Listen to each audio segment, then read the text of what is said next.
भगवान पर श्रद्धा रखो। हमसे बहुत बड़े बड़े पाप हो चुके हैं, गलतियां हो चुकी हैं, उनके सुधार करने के लिए मानव जन्म मिला है। अगर आप कह दो कि अरे तो सब, तो फिर भोगो। खेती तुम्हें दे दी गई है, बोना तुम्हें, क्या बोते हुए तुम्हारे ऊपर छूट है।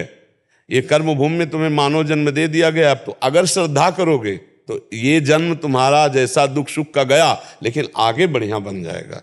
आगे बना लो।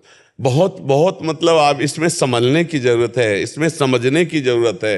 आप आज स्त्री पुरुष बने हैं, लेकिन कल हम लोगों ने बहुत पाप किए हैं, तो उनका दंड बचपन से लेकर अभी तक देखो हमको भोगना पड़ रहा है। इसलिए बहुत सावधान होकर के कर्म करना चाहिए। इसलिए हमें लगता है कि भोग जो हमारे प्रारब्ध के हैं वो आएंगे, वो दौड़ाएंगे, वो परेशान करेंगे। बहुत परेशानी होती है, बहुत परेशान। यहाँ नहीं ठीक हो गए, वहाँ जाओ, उस अस्पताल जाओ, अब वहाँ गए तो जितने कागजात हैं सब रिजेक्ट, अब उनके अलग है, अब वहाँ जांच करवाओ। कितने पैसा जांच में लगते हैं, आदमी बर्बाद हो रहा है। दवाई से ज्यादा आदमी बर्बाद हो रहा है जांच में, नहीं जांच है। अब पहले था नाड़ी पकड़ी या ऐसे दवाई, अब तो जरा भी कहीं कुछ है तो जाओ MRI करवाओ, CT स्कैन करवाओ, अल्ट्रासाउंड करवाओ, और इतने प्रकार की खून की जांच करवाओ कि गरीब आदमी तो जांच ही भर में परेशान हो जाए, दवा तक तो पहुंचे नहीं, डॉक्टर की फीस और जांच।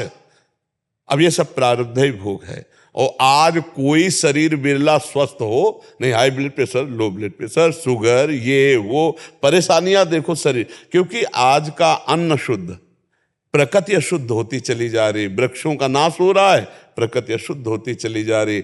इतना खाद डाली जाती है, इतने केमिकल डाले जाते हैं कीड़ा रक्षा के लिए कि वो सब उसी पौधे पे जाते हैं। पौधे पे जो फल लगते हैं, जो अन्न लगता है, वो जो हम पाते हैं, वो हमारे शरीर का कहीं ना कहीं ह्रास, कहीं ना कहीं पतन करने वाला, स्वास्थ्य का नाश करने वाला होता है। और आजकल तो अब तो विश्वास नहीं कि दूध है कि नहीं, केमिकल का बना है कि जानवर से, पता नहीं, विश्वास नहीं। ये घी है कि नहीं, विश्वास नहीं है।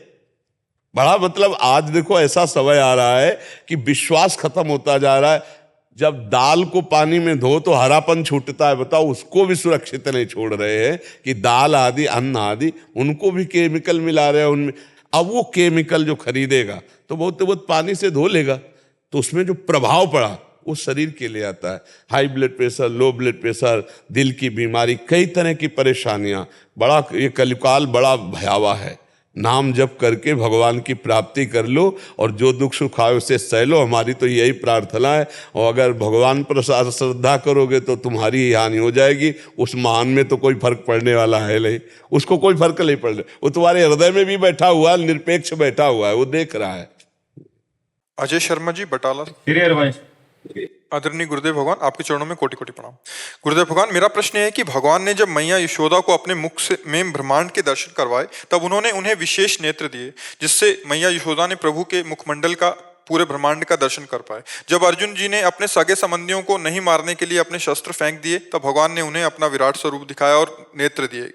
महाराज जी, इन नेत्रों से जब आपका तेज नहीं झेल पाते तो राधा नाम जपने से जब 100 सूर्यों के भी तेज प्रताप वाली हमारी राधा रानी हमारे समक्ष आ जाए तो क्या उनको हम दर्शन कर पाएंगे? ये नाम उतनी सामर्थ्य प्रदान कर देता है। ये नाम उतनी सामर्थ्य प्रदान, जैसे हम हर बार जप रहे हैं ना, राधा राधा राधा, तो हमारे अंदर सामर्थ्य बढ़ती चली जा रही। जब हम श्री जी के दर्शन करने की सामर्थ्य प्राप्त करते तब श्री जी दर्शन देते हैं। ये नाम, गुरुदेव, आचार्य, इष्ट, ये सामर्थ्य प्रदान करते हैं। उनकी कृपा से क्या नहीं हो सकता। नरसिंह भगवान को देखकर सब डर रहे थे ना, पर प्रहलाद जी दौड़ के गए ना। प्रहलाद जी को डर नहीं लगा, क्यों? क्योंकि प्रहलाद जी जानते हैं मेरे प्रीतम ही नरसिंह के रूप में आए हैं, बिल्कुल नहीं डरे। तो ऐसे ही श्री जी का जो अनंत महिमा में रूप है, तो महिमा में अनंत नाम भी तो है ना। सुमिर पवन सुत पावन नामू अपने बस कर राखे रामू, ऐसे परम स्वतंत्र भगवान को अपने अधीन कर लिया नाम जप करके हनुमान जी ने। तो हम राधा नाम जप करके राधा किशोरी के दर्शन की सामर्थ्य प्राप्त करेंगे। हम राधा नाम जप करके राधा किशोरी के श्रीअंग की सेवा का अधिकार प्राप्त कर सकते हैं।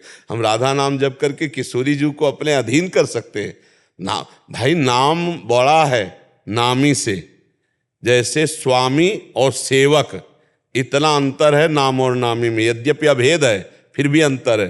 कैसे? जहाँ नाम होगा वहीं नामी पधारेगा, और जो नाम जप नहीं कर रहे हैं तो नाम ही समीप होने पर भी नहीं दिखाई दे रहा, यही है, हृदय में बैठा हुआ है। तो नाम हमको सामर्थ्य प्रदान करता है।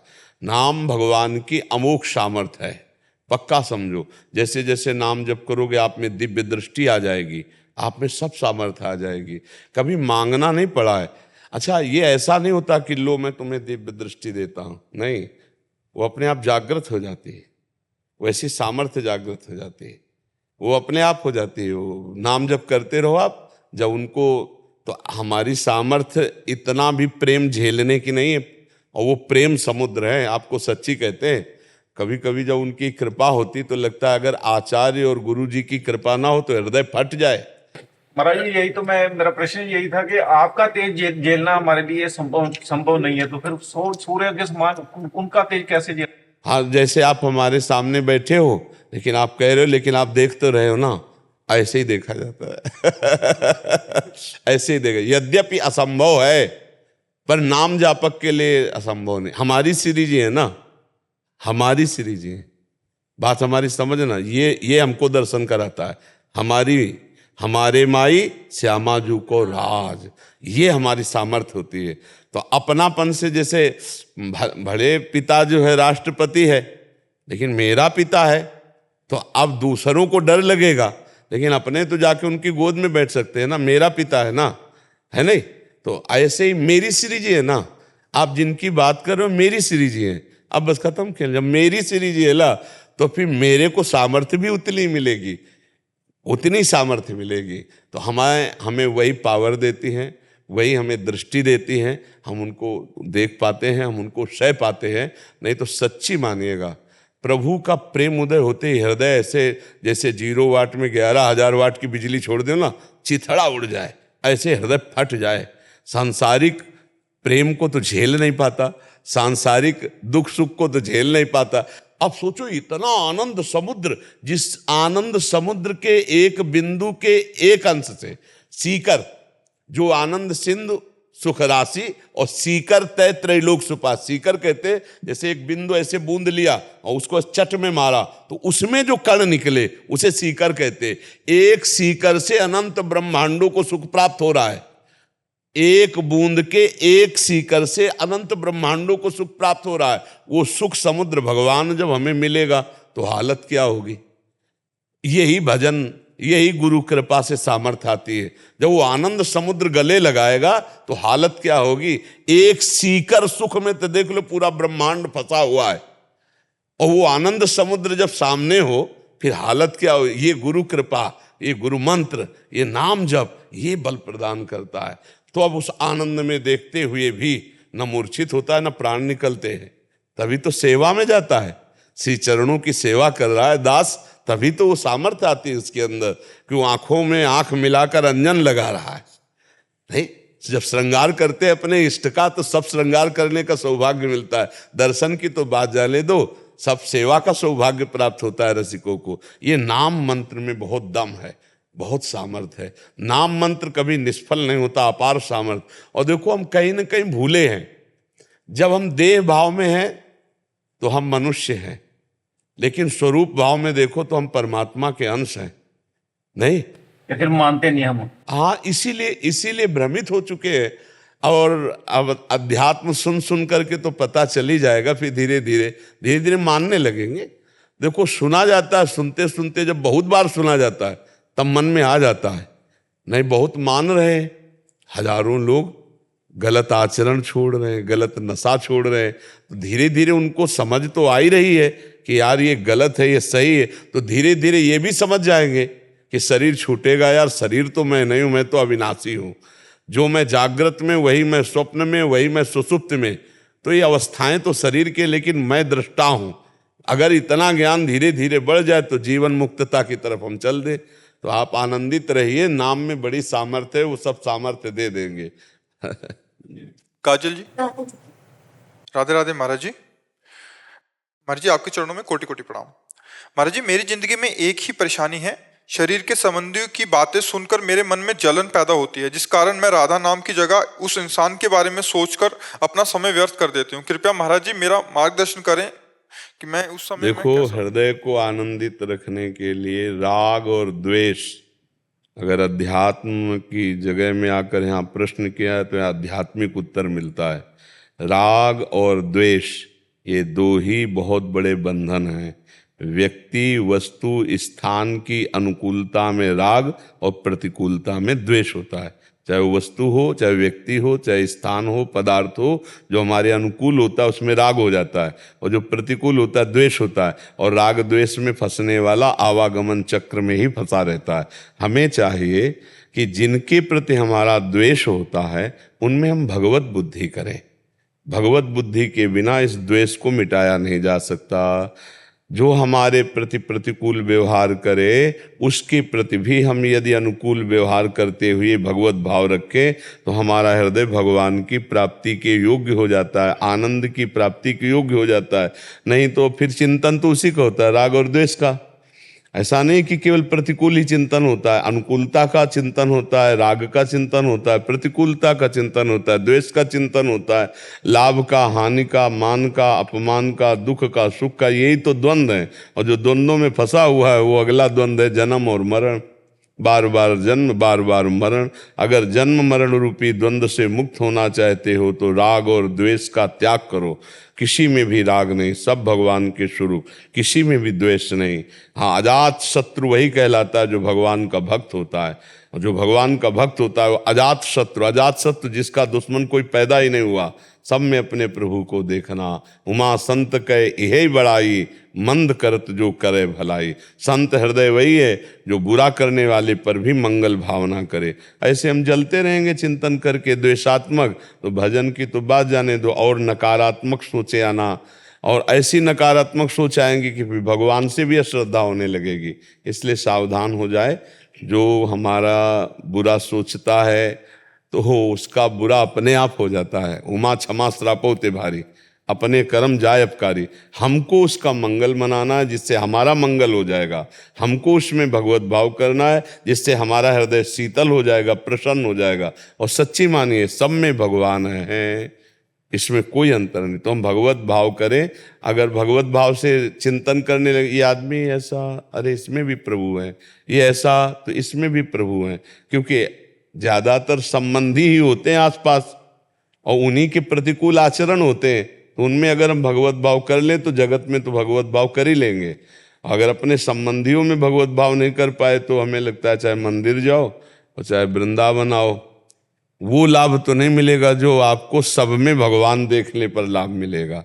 क्योंकि राग द्वेष बना रहा तो यहाँ भी आपको दोष दर्शन होगा, वृंदावन में भी सब जगह निर्दोष स्थिति थोड़ी तुम देख पाओगे। कहीं ना कहीं दोष दर्शन करोगे, फिर और अपराध बन जाएगा और शांत हो जाओगे। तो नाम जप करो, सब में भगवत भावना करो। जब चिंतन हमारा द्वेषात्मक होने लगे तो सोचो हे भगवान करुणा करो, मुझे सामर्थ्य दो, आप इस शरीरधारी के अंदर हो, बस मुझे यही दिखा दो, यही भावना पुष्ट कर दो। ये बाहरी क्रियाएं देखना अज्ञान है, कारण तत्व को देखना है ज्ञान। कारण सबके श्री प्रभु हैं, श्री गोविंद हैं, श्री हरि हैं। उसी हरि को देखो तो ये गलत चिंतन जो होकर के द्वेष भाव बनता है इसका नाश हो जाएगा। अन्यथा ये हमें परेशान कर देगा, पूरा जीवन अशांत हो गए।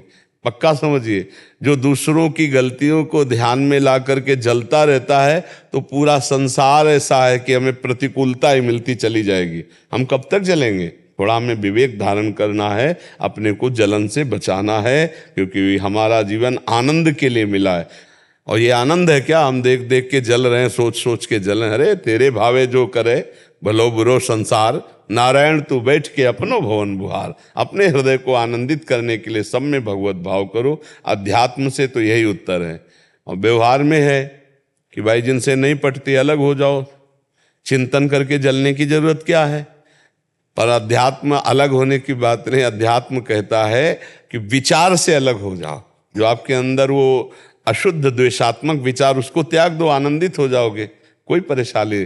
कबीरदास जी तो कहते हैं निंदक नियरे राखिए, आंगन कुटी छवाए, बिना साबुन बिना पानी निर्मल करे सो भाई।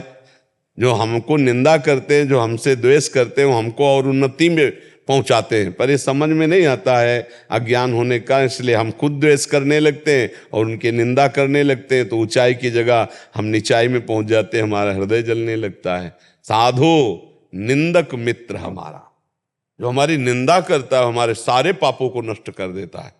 तो हमारी बुराई करने वाला, हमसे द्वेष करने वाला, हमारे निंदा करने वाला हमारा बड़ा हितकारी है, और हितकारी के प्रति जलन क्यों होती है? अज्ञान के कारण। वास्तविक सिद्धांत को समझो, अध्यात्म के, तो कहीं दुख स्पर्श नहीं कर सकता। जी महाराज जी, आपके चरणों में कोटि कोटि नमन।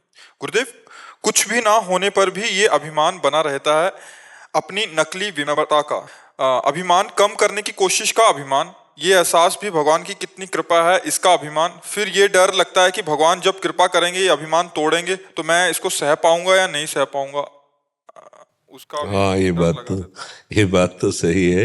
ये डर तो होना ही चाहिए, क्योंकि जब ऑपरेशन का नंबर आता है तो सबके हृदय कांप जाते हैं ना। तो ये बहुत बड़ा फोड़ा है। संस्कृति मूल शूल प्रदनाना, सकल शोकदायक अभिमाना, ताते करें कृपा निधि दूरी, सेवक पर ममता तिखूरी। ये संस्कृति का मूल, अविद्या का स्वरूप, ये अहम जो है, ये बहुत खतरनाक है। यही हमें भगवान से मिलने नहीं देता। तो ऐसे अगर इसे हम विचार पूर्वक देखें तो इसमें केवल कृपा ही कृपा दिखाई देती है। अभिमान करने का तो कहीं हमें कोई सूत्र ही नहीं समझ में आता कि अभिमान हम क्यों करें। तो जो अभिमान ना करने का अभिमान, वो भी अभिमान ही तो है ना। जैसे हम किसी पद के प्राप्ति का त्याग करते हैं वाहवाही सुनने के लिए, जैसे कोई हमें चीज मिले, हम उसका अभिमान की धन्यता, और तो उसमें भी अभिमान छुपा होता है कि सब लोग वाह वाह बड़े त्यागी हैं आदि आदि में। तो हम जब गौर से विशेष ध्यानपूर्वक भक्ति परायण हृदय से देखें तो अभिमान की कोई गुंजाइश ही नहीं है। जो दैन्यता है वो ठाकुर जी के आश्रय से आई है, जो पवित्रता है, जो ज्ञान है, जो भजन है, जो भक्ति है, वो सब कृपा से ठाकुर जी के आई। तो कृपा हम पर है, इस बात का अभिमान तो है और बना रहना चाहिए कि हम पर ठाकुर जी की बहुत कृपा है। वैसे तो मैं नीच हूँ, अदम हूँ, पर ठाकुर जी की बड़ी कृपा है। कृपा का भरोसा, तो कृपा का भरोसा करके जो एक अंदर गर्व प्रकट होता है आराध्य देव के प्रति, वो दूषित नहीं है। अस अभिमान जाई जन भोरे, मैं सेवक रघुपति पति मोरे। मेरे परम प्रीतम प्रभु जुगल सरकार हैं और मैं उनका सेवक हूँ, ये गर्व है हमें। तो ये गर्व तो प्रशंसनीय है।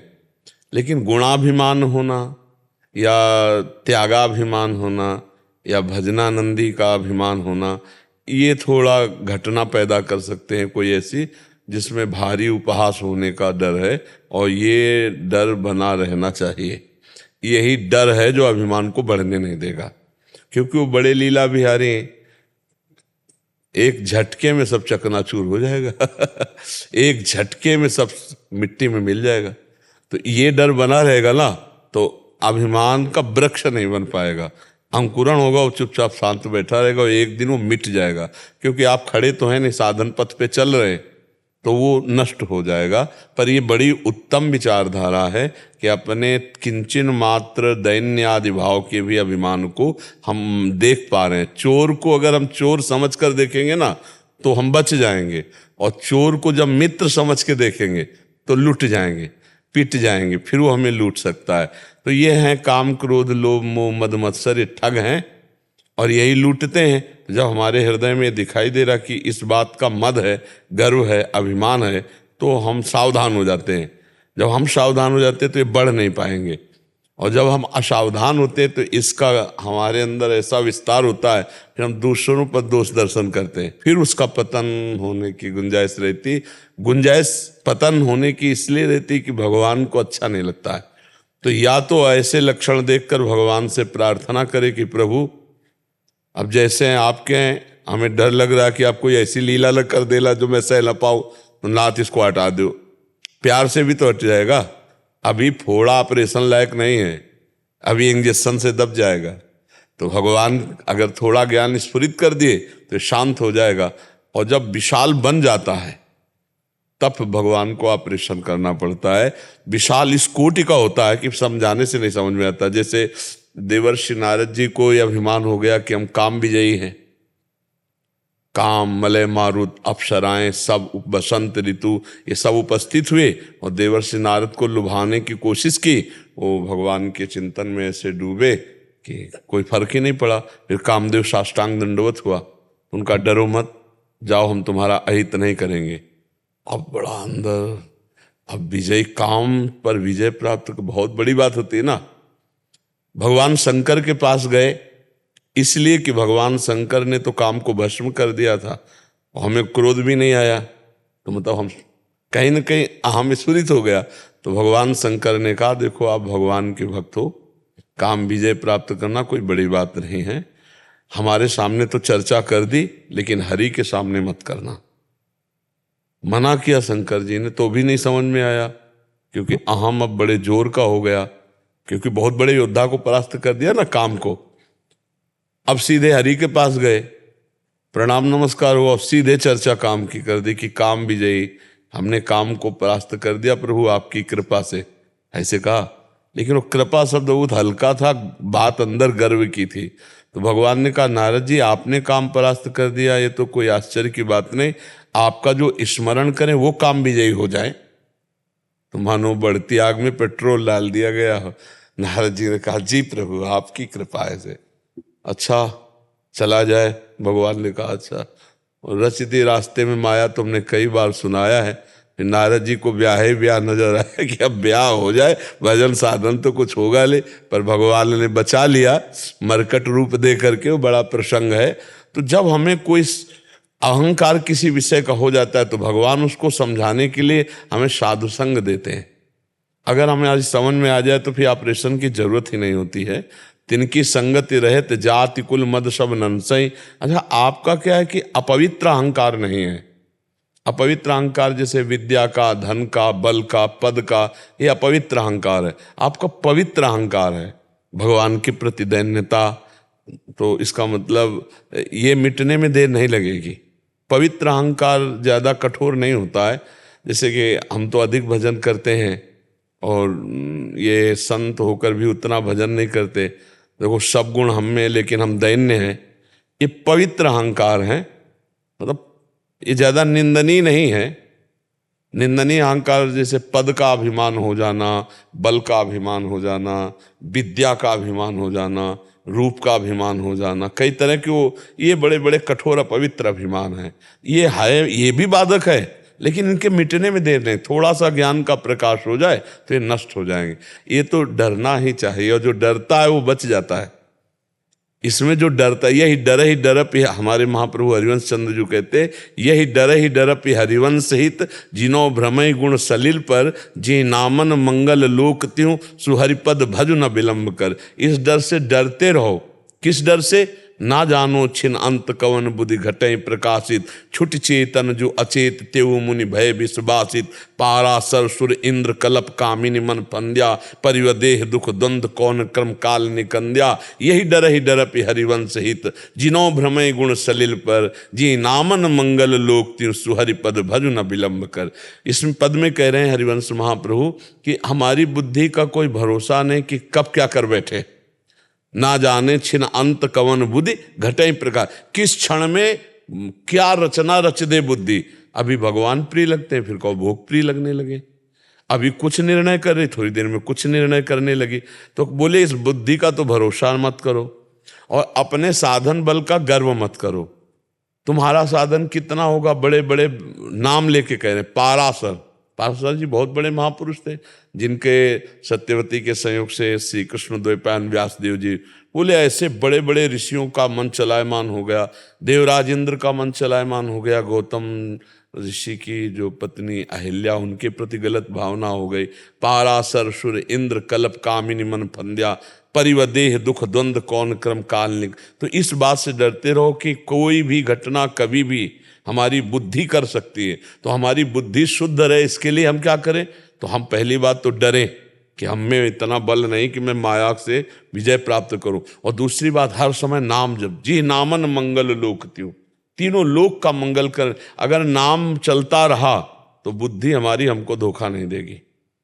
होए बुद्धि जो परम सयानी, तिन तन चितई ना नहीं जानी। अरे हमारा नाश हो जाएगा, मैं ऐसा कार्य नहीं करूंगा। तो बुद्धि सयानी होगी तो निकल जाएगी। तो सयानी बुद्धि किसे कहते? ईश भजन सारथी सुजाना।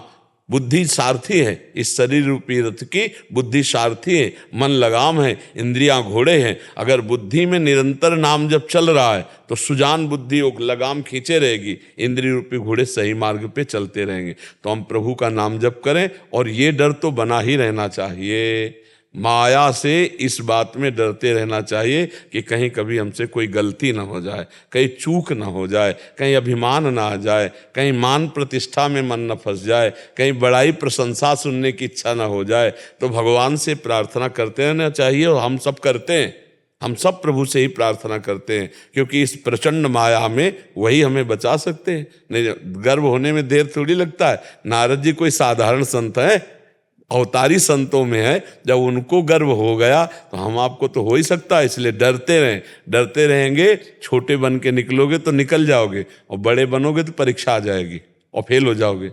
बड़े बनने में फौरन प्रश्न माया खड़ा कर देगी। जो एक कह के आया ना कि हम काम विजयी हो गए, सो सामने देखा कि राजनगर छाया, बड़ा उत्सव हो रहा है, बोले स्वयंवर हो रहा है, तो ऐसे चले गए वहाँ। राजा ने आकर के अपनी कन्या को प्रणाम, और कन्या क्या थी, साक्षात विश्व मोहिनी माया। जो ही नारद जी ने रेखा देखी और चेहरा देखा, वो हो गया वजन, वीणा रख गई। अब उनको ही मन में आया कि मैं ही ब्याह करूँ, इस बदल गया दिमाग। तो इसलिए कब दिमाग बदल जाए, तो हे भगवान हमारी बुद्धि शुद्ध रहे, हमें कोई अभिमान ना आवे, और ये बात अंदर डर बैठा रहे कि मेरे से गलती ना हो, तो फिर वो निकल जाएगा।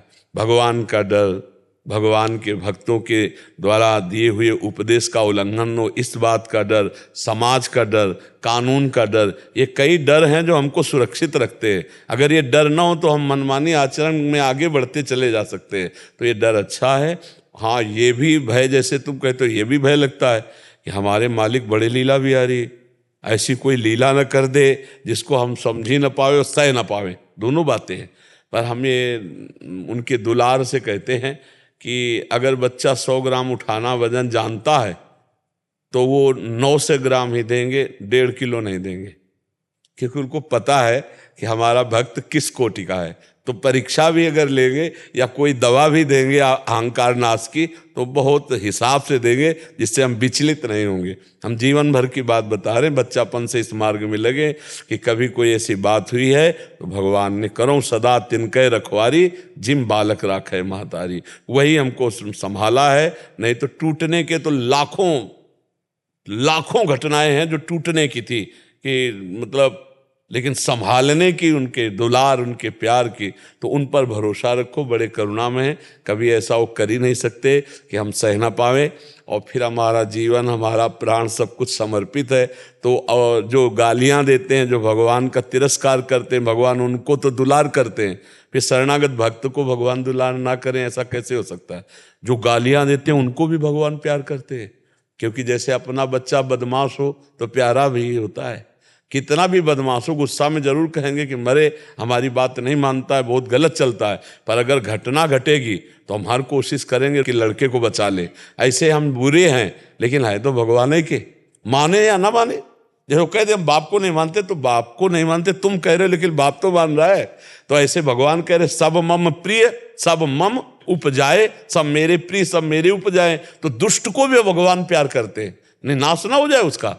वो भगवान को गालियां देता है, भगवान का अपमान कर, लेकिन इतने उदार पिता है कि उसका भी पालन पोषण करते। तो हम लोग तो शरणागत हैं, भला हमारे साथ तो ऐसा व्यवहार क्यों करेंगे। मंगल भवन है, वो ऐसा नहीं करेंगे। पहला तो ये भाव समझ लीजिए। पर डरते रहना चाहिए, इस पक्ष में हम हैं कि डरते रहना चाहिए कि मेरे से कहीं गलती ना हो जाए, मेरे से कहीं अपराध न बन जाए। तो ये आपको बहुत उत्तम महात्मा बना देगा। और जो माया में निडर होकर के घुसना चाहा तो फिर गिर जाएगा, क्योंकि माया बहुत बलवान है। इतनी बलवान माया है कि मतलब पार पाना मुश्किल है, पार पाना मुश्किल है। अगर कोई पार पा सकता है तो भगवान की कृपा से ही पार पा सकता है। दैवी हेषा गुणमयी मम माया दुरत्तया मामे वे प्रपद्यन्ते माया में ताम तरंति। बहुत बहुत कठिन है भगवान की माया। एक क्षण में भ्रम पैदा हो जाता है कि संसार भोगों में सुख है। एक क्षण में मन जो है लालायित हो जाता है संसार की तरफ। वो तो भगवान ही संभालते हैं। हम लोगों ने तो जीवन भर अपने मन ही को तो पढ़ा है, मन ही को देखा है, तो अगर शांत है तो उनकी कृपा से शांत है, अगर अभिमान कर ले कि हम तो बड़े शांत महात्मा हैं तो 2 मिनट में संसार में खड़ा हो जाए। 2 मिनट जब होंगे जब हम भ्रष्ट हो जाएंगे। ऐसी प्रबल माया भगवान की है। शिव विरंचिका मोह है को है बपुरा आन, अस जिए जान भजी मायापति भगवान। बड़े बड़ों को मोहित कर लेते, हम आप तो बहुत साधारण जीव हैं, तो भगवान के चरणों में रहें। तृणादपि शुनि चेन, माया कभी प्रश्न नहीं करेगी, कभी परीक्षा नहीं होगी। तृणादपि शुनि चेन, जो अपने को तृण से भी नीचा समझता है। तरोरिव सहिष्णुना, जो वृक्ष के समान सहनशील होता है।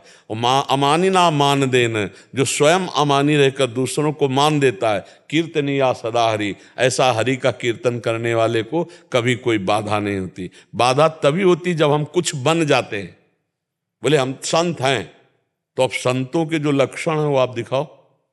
संतों फिर परीक्षा होगी, संतों में जो क्षमता है वो आप दिखाओ। तो बोले तृणादपि शुनि, कुछ मत बनो, सबसे छोटे बन जाओ, तो परीक्षा ले होगी। पैदल चलने वालों की कभी टोल में पैसा नहीं लिया जाता। चुंगी पैदल चलने वाले बड़ी गाड़ियों की होती ले, तो जब सबसे छोटा होता है कहीं भी चला जाए वो चुंगी टैक्स ले ही है, और जो बड़ा होता है उसके टैक्स होते हैं। तो इस भक्ति के मार्ग में जो सबसे छोटा बन गया, परीक्षा नहीं होती, वो निकल जाता है। और जहाँ थोड़ा बड़ा तो भगवान की माया प्रश्न दे देती है कि देखो ब्रह्मचारी हो तो दिखाओ ब्रह्मचारी रह के, जितेंद्रीय हो तो दिखाओ जितेंद्रीय रह के। बड़ा विचित्र खेल है। इसीलिए हरि माया बलवंत भवानी, जाहि नमो कवनस ज्ञानी।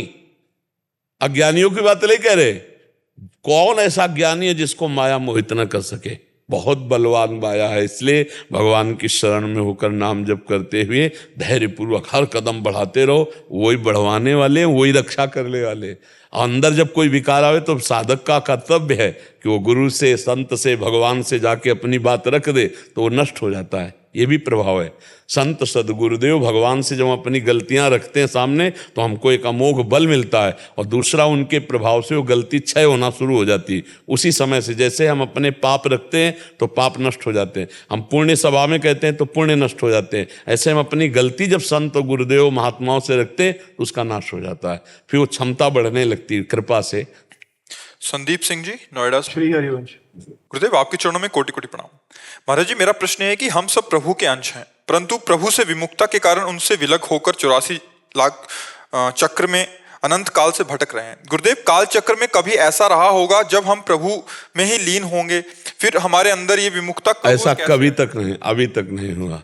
जब से सृष्टि रची गई तब से आज तक हम प्रभु का ध्यान नहीं कर पाए, आज तक प्रभु का भजन नहीं कर पाए। इसका प्रमाण है। अगर भजन हुआ होता तो हमारा जब जन्म हुआ था तो उसी समय से भजन में लग गए होते। भले भगवत प्राप्ति नहीं हुई, लेकिन उसका अगला जन्म, जैसा शास्त्र सिद्धांत है कि जैसे हमने 100 बार नाम जप किया है जिंदगी में, भगवत प्राप्ति तो नहीं हुई, तो अगला जन्म जब होगा तो 101 बार से शुरू हो जाएगा, 99 नहीं होगा, क्योंकि भजन नष्ट होने वाला नहीं। तो कभी हम भगवान में लीन नहीं हुए। अगर भगवान में लीन हुए होते तो हम भगवान से विमुख नहीं होते। जब से पहला संकल्प हुआ सृष्टि का, तब से आज तक हम भगवान को भूले हुए हैं, आज तक। और अब जितना आपने भजन कर लिया है ये कभी छूटने वाला नहीं। देखो भरत जी ने भजन किया और फिर भजन एकदम छूट गया, हिरन का चिंतन होने लगा, हिरन से प्यार हो गया। परिवार की ममता जो छूटी थी अभी नष्ट नहीं हो पाई, वही ममता हिरन के बच्चे में हो गई। इतना प्यार हिरन के बच्चे से कि भगवान का चिंतन भजन सब छूट गया। तो अगला जन्म हिरन का हुआ, लेकिन हिरन के शरीर में भी उतना ही भजन शुरू हो गया जितना भरत जी के शरीर में था।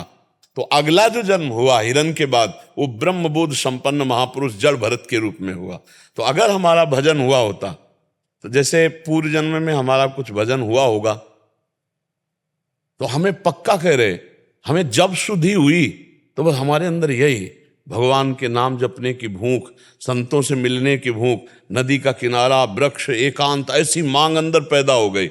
और 9 कक्षा पढ़ते पढ़ते तो भाग पड़े संसार से। हमको किसी ने सिखाया थोड़ी, हमारी कोई समस्या थोड़ी थी घर से भागने की। बच्चे की क्या समस्या होती? पूर्व जन्म का भजन टिकने नहीं दिया और भगा दिया। भगवान के मार्ग में निकलो, भगवान के मार्ग। तो अगर भजन पूरा हुआ होता तो हम भगवत प्राप्त हो गए होते। भजन अधूरा था तो उत्तम ब्राह्मण के कुल में जन्म दिया, पवित्र आचरण जहां हो रहे थे, भक्ति का संस्कार पूरा था, सुबह से शाम तक खूब भगवान की चर्चा करने वाले, शंख घंटा नाद आरती पूजा के बाद भोजन प्रसाद मिलने, मतलब एकदम भागवतिक वातावरण, ऐसे कुल में जन्म दिया और ऐसा वातावरण दिया कि बचपन से ही जो आग थी पूर्व जन्म की वो प्रज्वलित हो गई, भगवान के मार्ग में चले। तो भगवान के मार्ग में हम पीछे कभी नहीं चले और जन्मों में, क्योंकि अगर चले होते तो हमारा जो जन्म हुआ था, हमारी भक्ति वैसे ही हमारा रंग लाती। तो जो आपने कहा कि हम कभी न कभी तो भगवान में तल्लीन हुए होंगे, कभी नहीं। इस माया से में भटकते भटकते अनंत जन्मों, तभी तो इसकी महिमा है। आज जो सत्संग मिला, अब जो हमारा भजन चला, अगर हम इतने पे ही रुक जाते और भ्रष्ट हो जाते तो अगला जब जन्म होगा तो यही भजन और यही सुविधाएं आपको प्राप्त करवा देगा भजन। अच्छी भोग सामग्रियां, अच्छी व्यवस्था और अंदर से वैराग्य उन भोगों से, थोड़ा भी भजन कभी नष्ट नहीं होता, वो आगे बढ़ा देता है। तो इस सिद्धांत के अनुसार हम कह सकते हैं कि पीछे हम भगवान में कभी तन्मय नहीं हुए। अब जो तन्मयता का अवसर मिला है, तो अगर हम इस जन्म में इतना भजन कर ले कि भगवान मिल जाए तो अब आवागमन चक्र रुक जाएगा। और अगर नहीं हुआ तो फिर हमारा जन्म होगा कुलवान श्रीवान पवित्र जगह जहाँ भगवान की भक्ति होती, और इतना जो हमारे पास भजन है ये वहीं से स्फुरित होगा और फिर बढ़कर भगवान की प्राप्ति की योग्य हो जाए। हमें लगता है मनुष्य जन्म मिल गया, हम आगे के लिए क्यों टालें, इसी जन्म में अपना काम बना ले ना। इसी जन्म में कैसे काम बनता है, हम विश्वास कैसे करें कि हमारा काम हो जाएगा, इसी जन्म में हमारा काम हो जाएगा, हम कैसे विश्वास करें। तो हर श्वास में यदि नाम चल रहा है तो किसी भी श्वास में प्राण छूट गए तो हमें भगवान की प्राप्ति हो जाएगी। अंतिम श्वास का निर्णय होता है, फाइनल।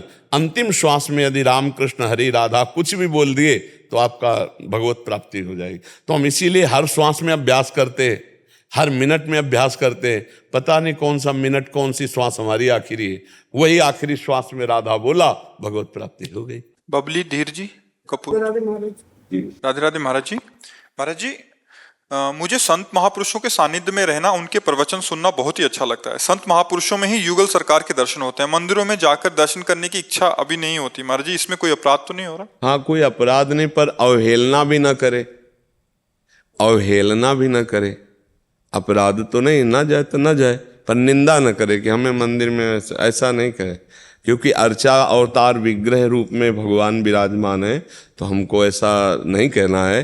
हाँ, अच्छा है, संत भगवान ने भी स्वयं कहा है कि न हम बसामि वैकुंठे योगी नाम हृदय चन में मद भक्ता यत्र गायंती तत्ति तिष्ठामि नारदा। जहाँ मेरे संत जन मेरा गुणगान करते वहीं मैं विराजमान रहता हूँ। न मैं बैकुंठ में रहता हूँ, न मैं योगियों के हृदय में रहता हूँ। जहाँ मेरे भक्त मेरा गुणगान करते वहाँ मैं रहता हूँ। तो नाम बाणी जहाँ श्याम श्यामा तहाँ रसिकों के संग। पर हम मंदिर की अवहेलना नहीं कर सकते, क्योंकि हमारे प्रभु का एक अवतार है अर्चा विग्रह अवतार। तो अर्चा विग्रह के रूप में मंदिर में भगवान विराजमान है। हम नहीं जा पाते हैं या हमारा भाव उतना नहीं बनता, वो हमारा पर्सनल है, पर उसे हम व्यक्त नहीं कर सकते। व्यक्त करने से अपराध बन जाएगा। नहीं जाते हैं, कोई अपराध नहीं है, लेकिन हम कह नहीं सकते। हम इस बात को इसलिए कि भगवान का एक अवतार है अर्चा विग्रह अवतार। एक भगवान का भावनात्मक अवतार होता है, कभी भी करवा सकते, कहीं भी। मतलब आप मेरे भगवान हैं, ये मेरी भावना है। अब दुनिया आपको कुछ भी कहे, हम आपको भगवान मानते, मेरे भाव से मेरे भगवान आपसे मिलेंगे, आपसे मिलेंगे, क्योंकि हमने मान लिया। जैसे संतों ने अपने सेवकों को कुछ भी दे दिया, पत्थर दे दिया। सिलपिल्ले बाई की कथा आती है, धन्ना जाट की कथा आती है, और उन्होंने भगवान मान लिया। ये भाव का है, हमारा भाव हुआ। मेरे गुरुदेव ने दिया, मुझे भगवान दिए, उसी से भगवान का साक्षात्कार हो गया, वहीं भगवान का प्रादुर्भाव हो गया। भाव से तो हम कहीं भी बच सकते हैं, भाव में बहुत, लेकिन हम कहीं अवहेलना नहीं कर सकते। हम क्या होता है, अपने भाव को पुष्ट करने के लिए जब अन्य अवहेलना कर देते हैं तब अपराध बन जाता है। जैसे आपका भाव हमारे प्रति बन रहा है कि हमारे लिए तो परब्रह्म परमात्मा सब कुछ हमारे, पर इनके जैसे और संत नहीं हैं, और संतों अब गड़बड़ कर रहे हो, अब गड़बड़ कर रहे हो, अब जो है आप अपराध कर रहे हो। सब संतों का अपराध कर दोगे तो यहां से भी भाव बिगड़ जाएगा। इसलिए हमारी प्रियता है, बस इतनी बात है। और जगह अगर आपसे कोई पूछ रहा है और जगह, तो जब हम और जगह जाते ही नहीं तो हम क्या बताएं आपको। नहीं और संतों के प्रति, तो अब हम अपने गुरुदेव में सबको देख रहे हैं, तो हम और क्या बताएं। तो हम अपनी जबान को बहुत संभाल करके बोले तो वाणी से अपराध से हम बच जाएंगे। जहां हम एक की प्रशंसा करते हो, किसी की निंदा कर देते हैं, वहीं हमारी पराजय हो जाएगी। जहां हम एक जगह प्रतिष्ठित मानेंगे और दूसरी जगह हम निंदा कर देंगे, वहीं अपराध बन जाए। इसलिए वाणी एक अमोल है, जो कोई बोले जान, और ये तराजू तौल के तब मुख बाहर आ ले। नहीं तो इससे बातें हाथी पाइए और बातें हाथी पाओ। बात में हाथी इनाम में दे दिया गया और बात में हाथी के नीचे कुचला दिया गया। सारा खेल बातों का ही तो है। तो बहुत संभाल करके वाणी बोली जाए। बिल्कुल सत्य बात है कि संत समाज में प्रिया प्रीतम प्रभु भगवान विराजमान है, पर मंदिर में भी भगवान अर्चा विग्रह से विराजमान है। हमारे नेत्र जब भाव करे, खंभे में देख लिया प्रहलाद जी ने नरसिंह भगवान को, नहीं देख लिया, तो हम तो भगवान में भगवान को नहीं देख पा रहे, साक्षात प्रभु। अब जैसे बिहारी जी महाराज है, राधा वल्लभ जी है, राधा रमण जो, ये कोई मूर्तिकार की रचना थोड़ी है, ये स्वयं प्रभु प्रकट हुए। पर हम क्या ऐसा अनुभव कर पाते? नहीं कर पाते, क्योंकि हमारे नेत्रों में कमी। तो अगर हमको संत समाज में सुख मिलता है, भगवत अनुभूति होती है, अच्छा है, होना ही चाहिए, पर हम मंदिर की अवहेलना नहीं कर सकते, मंदिर की निंदा न करें। और कहीं किसी संत पर विशेष श्रद्धा है तो अन्य संत की निंदा न करें, चाहे वो कैसा हो। तेरे भावे जो करे भलो बुरो संसार, नारायण तू बैठ के। अच्छा, हमारी को बाजार में अगर इत्र पसंद है तो हम पूरी बाजार में ताला थोड़ी डलवा देंगे। अरे मुझे इत्र पसंद है, किसी को मिर्च लेना है, किसी को जाकर के आटा लेना है, किसी को कुछ लेना है, पूरी बाजार है, सबके लिए है। ऐसे संसार है, अलग अलग भाव वाला है। हमको ये संत भगवान पसंद आए तो हम इनकी बात मानकर अपना कल्याण कर लेते, पर औरों की निंदा नहीं करते, औरों की अवहेलना नहीं करते।